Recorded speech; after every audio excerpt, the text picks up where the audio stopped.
There are two words here, testing and inspection. So what is the difference?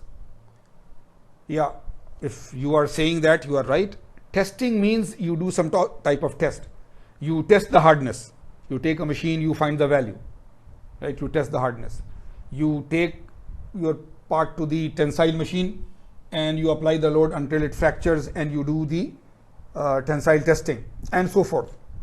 So you are actually testing and measuring yield strength and ultimate strength and this and that. But if you just want to say that, you see, is roundness there, then you are inspecting it. You are not going for a tensile test or a hardness test. Is the flatness there? Then you are just inspecting it, right? So you can decide if a no-go gauge is there. You are inspecting, you are not testing. So these are very close words, but one means we will go to the machines and we will take some dimensions and we will test for some property and so on. Inspection means we will be checking different types of quality measures like roundness and flatness and angularity and this and that, but we will not be testing for properties like hardness and so forth. Second thing, I always want to ask in different places that what is the difference between quality control and quality assurance. So I leave it for you that please go to the book or the internet and so on, and be very clear in your mind. Be very clear in your mind that if I ask you, then you can write a very precise definition that this is quality control and this is quality assurance, or are they the same? And if they are not the same, then exactly what is the difference between them, right? So now I just wanted to throw that at you. Later on we will discuss it again. Right now for testing and inspection. Measurement is of course the act of measuring, right? Inspection is we inspect whether it is good or not. Testing evaluates the product quality. Inspection versus testing. Inspection determines the quality of the product relative to design specifications, whereas testing generally refers to the functional aspects of the product. Does the product operate the way it is supposed to operate and so on. So you see, if you have understood this, I am a quality control inspector, so I inspect. The product is there, I inspect whether it should be rejected or it should be passed. I inspect and decide that if I have rejected it, should it go for repair or should it be scrapped? This is inspection. But if I take a piece of material, before producing that part, take it to the lab, check for the tensile strength and the yield strength, that is this material good to produce my part, then that is testing, right? Because once I have produced my part, then how can you test it? You can inspect it, yes, right? But generally, sometimes you can do some testing after, but inspection is done to satisfy certain quality standards, whether it should be passed and sent to the customer or not. And testing is slightly different. And measurement is a part of both. Measurement can be there in testing and measurement can be there as a part of inspection. Inspection principles, this is very general. Inspection by attributes, gauges.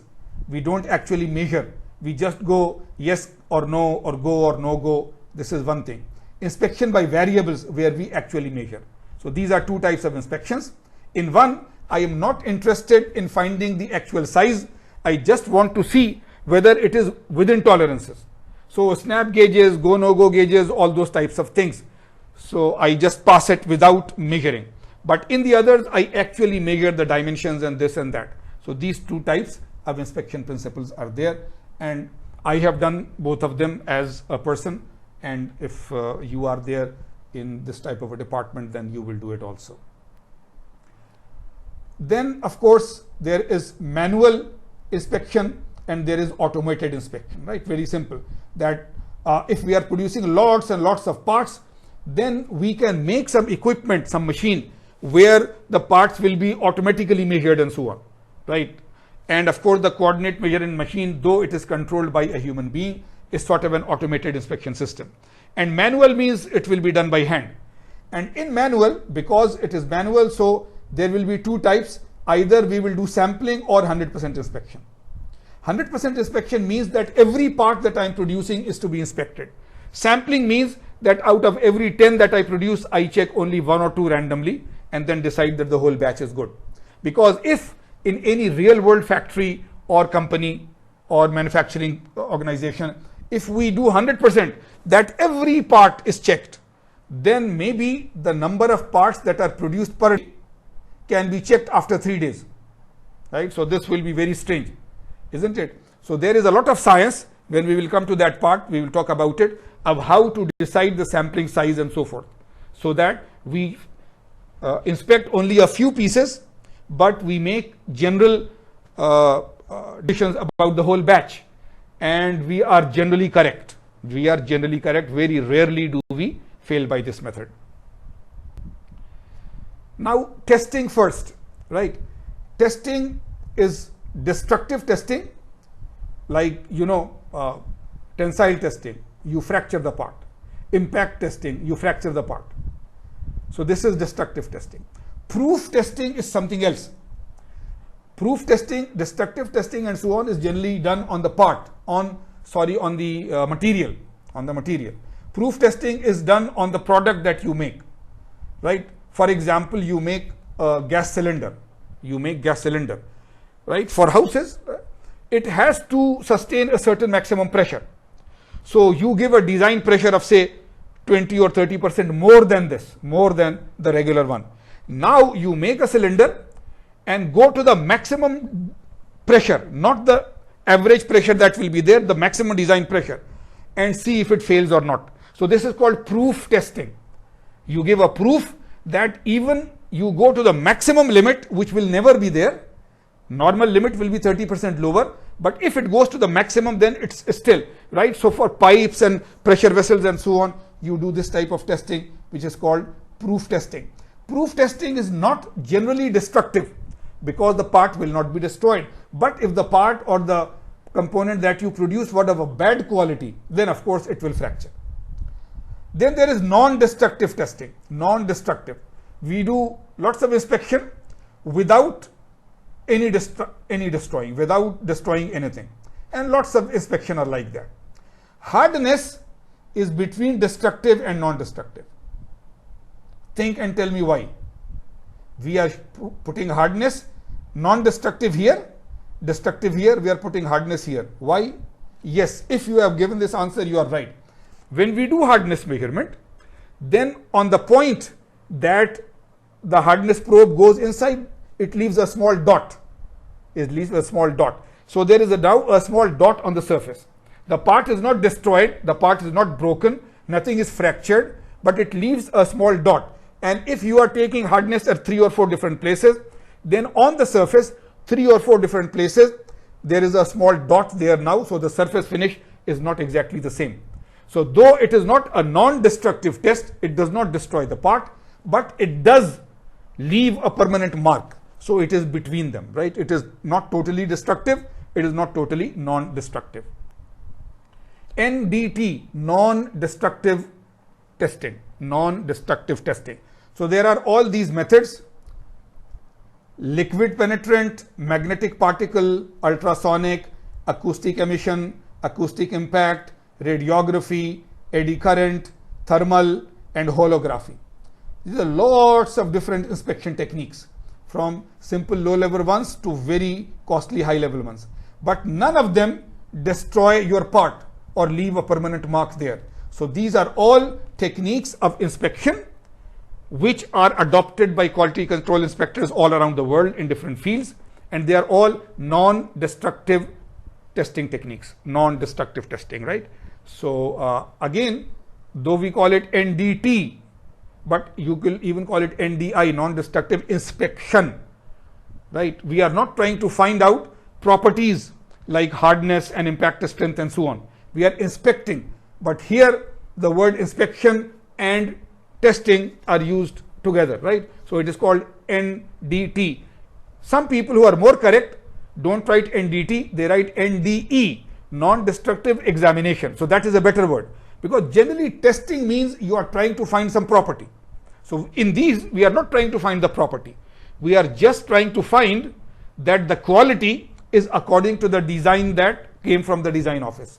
So you are examining or inspecting it. So NDE is a better word than NDT here. So now this is the first method in non-destructive examination. Liquid penetration, liquid penetration, liquid penetration. So the picture will be easier, right? This is some part, this is some part, and if there is a crack here, it should not be, or if there is a crack here and should not be, and we are checking that this has been properly welded to the rest of the piece and so forth. So we take a spray can, which has a very special liquid inside it, and we spray, and later on when we inspect it under certain light, so if there is a crack, it shows up.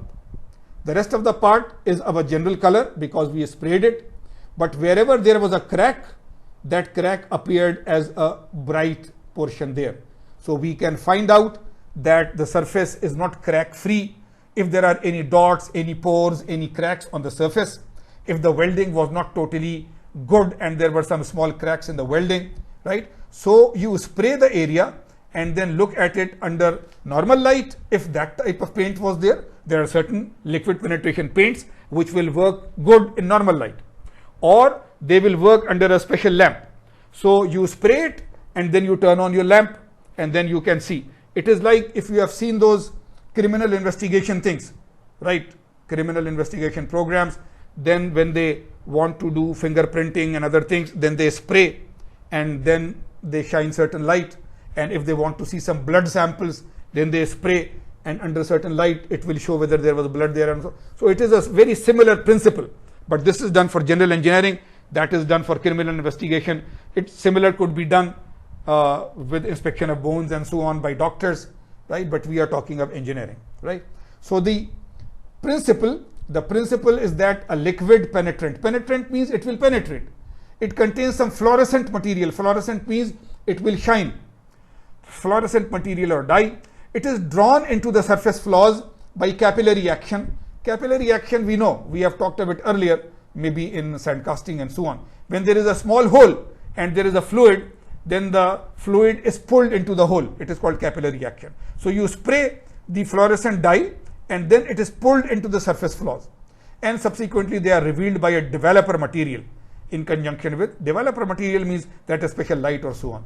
What are the advantages? It is simple, inexpensive, versatile, and portable means it can be done anywhere. This can be taken in a small can to any place that you can. Easily interpreted, you can easily see the size and so on, and applicable to complex shapes. Even the shapes are very complex, you spray them and check. Limitations: can only detect flaws that are open to the surface. If there is a flaw just below the surface, but the surface is not punctured, then it cannot, right? So this is one flaw, that it detects only surface flaws, not flaws inside. Second, surfaces must be cleaned before and after inspection, because if surface is not clean, then this dye will not equally go everywhere, right? And so on. Deformed surfaces and surface coatings may prevent detection. If there is a paint on a surface, then it will not be a very good method and so on. Cannot be used on hot products because the paint will be destroyed. Material limitations: applicable to all materials as long as surface is non-porous.